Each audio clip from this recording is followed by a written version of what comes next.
नमस्कार दोस्तों, कैसे हैं आप सब लोग। आशा करता हूं आप लोग सब ठीक होंगे और फसलें भी आप लोगों की सभी की सुरक्षित होगी।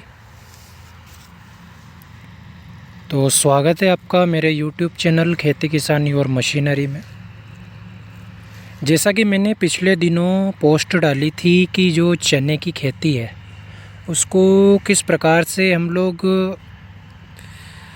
जैसे सरकार बढ़ावा दे रही है, तो हम लोग कैसे अधिक से अधिक उत्पादन ले सकते हैं जिससे हमको भाव भी अच्छा मिले और हमारी जो उपज है वो भी अच्छी निकल कर आए। तो ऐसे कौन से महत्वपूर्ण कदम हैं जिससे जो चने की फसल है वो हमको अधिक से अधिक उत्पादन देगी और हमारी आय में वृद्धि करेगी। तो चलिए शुरू करते हैं।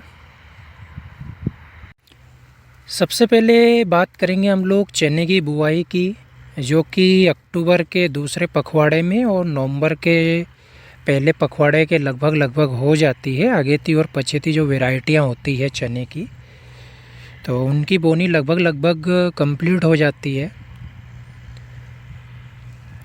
वो आप कोई सी भी वैरायटी का चयन कर सकते हैं, जैसा आपके क्षेत्र में जो सूटेबल वैरायटी है, जो आपको अधिक उत्पादन देती है। और आप बरसों से जैसे जिन वैरायटियों का चयन करते हुए आ रहे हैं उन्हीं वैरायटियों का चयन आप लोग करें।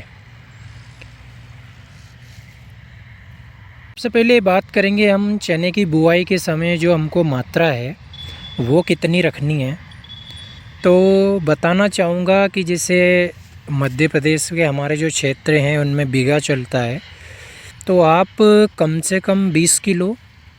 और अधिक से अधिक, जहाँ पर पानी की उपलब्धता नहीं है, सावटी बोनी करनी पड़ती है, थोड़ा बीज ज़्यादा डालना पड़ता है क्योंकि सड़न की भी समस्या आती है, बहुत जगह गहराई में भी बीज चले जाता है और पर्याप्त मात्रा में नमी नहीं होने के कारण बहुत सारे जो बीज हैं वो अंकुरित नहीं हो पाते हैं। तो कम से कम 20 किलो और अधिक से अधिक 40 किलो बीघे के हिसाब से आप जो बीज है उसका चयन कर सकते हैं। और अगर आपकी हाइब्रिड वैरायटी है तो आप 20 किलो से लगा के तो 30 किलो तक मात्रा आप रख सकते हैं। अब बुआई के समय जो मात्रा है बोने की उसकी बात हो गई। अब इसके बाद जो खाद का प्रबंधन है हमको वो किस प्रकार से करना है, कितनी मात्रा में लेना है। तो आप जैसे अगर एक बीघे में 20 किलो डाल रहे हैं या 30 किलो डाल रहे हैं और कहीं कहीं पे जहाँ पर पानी की कमी है, नमी वाले चने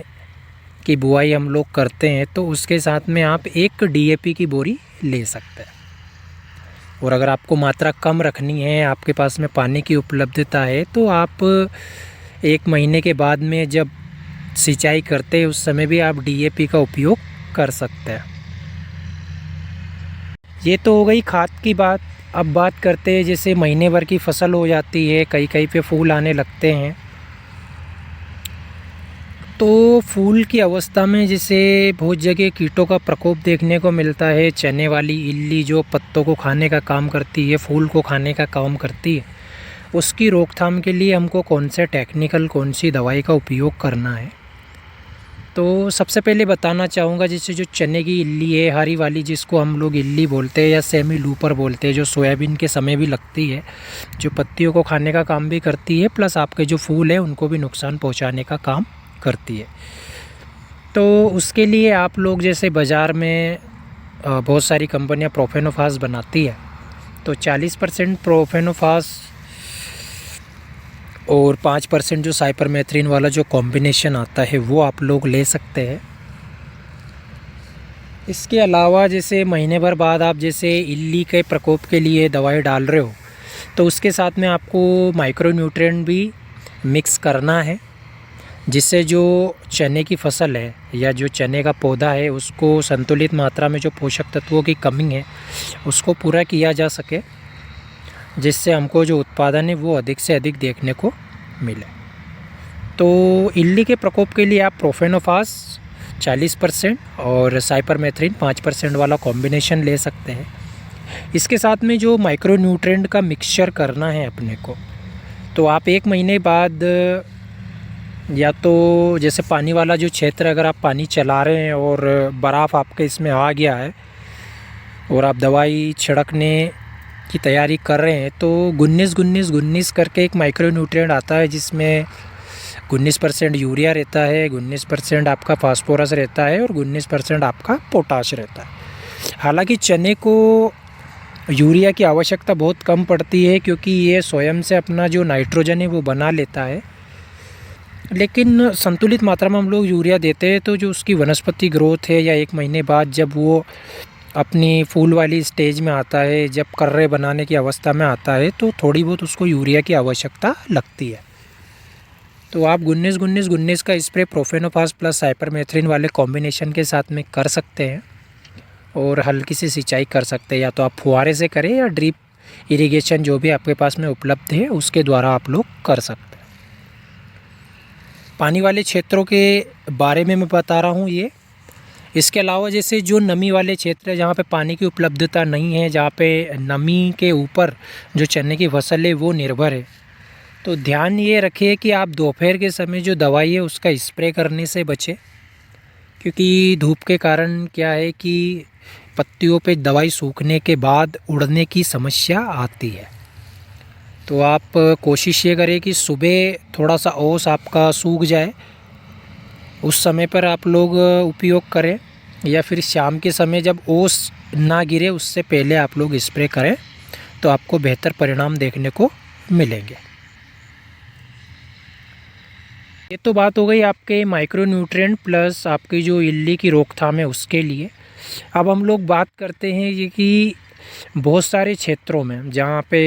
पानी की उपलब्धता भी है प्लस नमी वाले जो क्षेत्र हैं,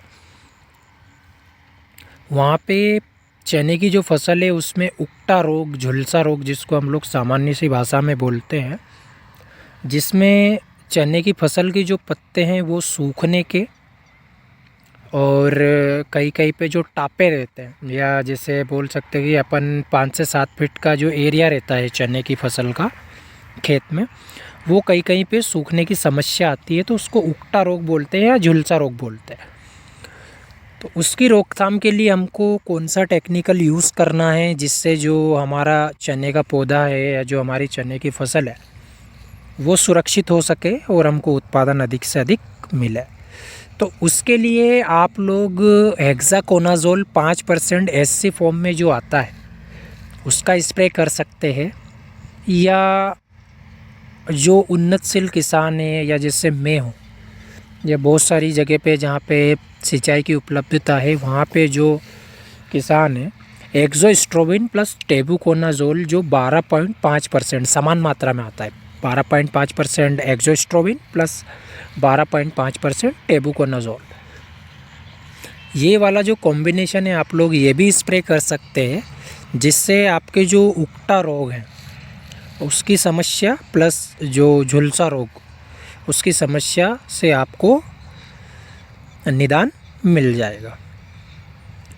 और सबसे महत्वपूर्ण बात, आप लोग जब भी दवाई डालें, जैसे आप लोग या इल्ली की डाल रहे हो या माइक्रो न्यूट्रिएंट डाल रहे हो, तो चिपको लेना आप लोग साथ में ना भूलें, क्योंकि चिपको क्या है, पत्तियों पे फैलाने का काम करता है। जैसे बहुत बारी क्या होता है कि जो दिहाड़ी मजदूर होते हैं वो जल्दी जल्दी के चक्कर में दवाइयों का स्प्रे कर देते हैं, जिससे कि जो फैलाव है दवाई का वो ठीक प्रकार से नहीं हो पाता। तो आप चिपको अगर लेंगे तो सही से फैलाव होगा पत्तियों पे, और पौधे को संतुलित मात्रा में जो माइक्रो न्यूट्रिएंट है या जो इल्ली की दवाई है या जो फंगीसाइड है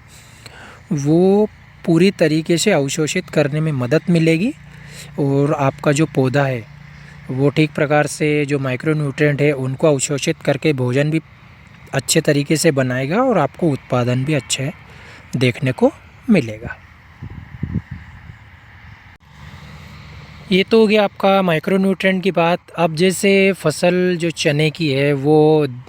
जब उसमें दाना भरने का समय आता है, उस समय हमको कौन से माइक्रो न्यूट्रिएंट की आवश्यकता पौधे को रहती है, तो नमी वाले क्षेत्र प्लस सिंचाई वाले क्षेत्रों के लिए मैं बता देता हूँ। या तो आप जब चने की फसल है, जब दाना भरने की स्टेज आती है या दाना उसमें परिपक्व हो जाता है, उस समय जब दूसरा पानी लगाते हैं दूसरे महीने में, तो आप 0050 का स्प्रे कर सकते हैं। और इसके साथ में कोई सा भी हल्का वाला जो टेक्निकल है फंगीसाइड का, वो आप लोग ले सकते हैं। और अगर 2 महीने बाद में भी आपको जो इल्ली है उसका प्रकोप देखने को मिलता है, तो आप प्रोफेनोफास या जो हेमाबैक्टिन बेंजोएड है उसका कॉम्बिनेशन आप लोग ले सकते हैं। इससे आपकी जो फसल है चने की वो बिल्कुल सुरक्षित रहेगी, उत्पादन भी आपको अधिक देखने को मिलेगा। वीडियो अच्छी लगी हो तो वीडियो को लाइक करें, चैनल को सब्सक्राइब करें। यूट्यूब पे देख रहे हैं तो यूट्यूब चैनल को सब्सक्राइब करें, फेसबुक पेज पे देख रहे हैं तो फेसबुक पेज को फॉलो करें, ताकि खेती संबंधित जानकारी आपको समय समय पर मिलती रहे। जय हिंद, जय भारत, जय जवान, जय किसान।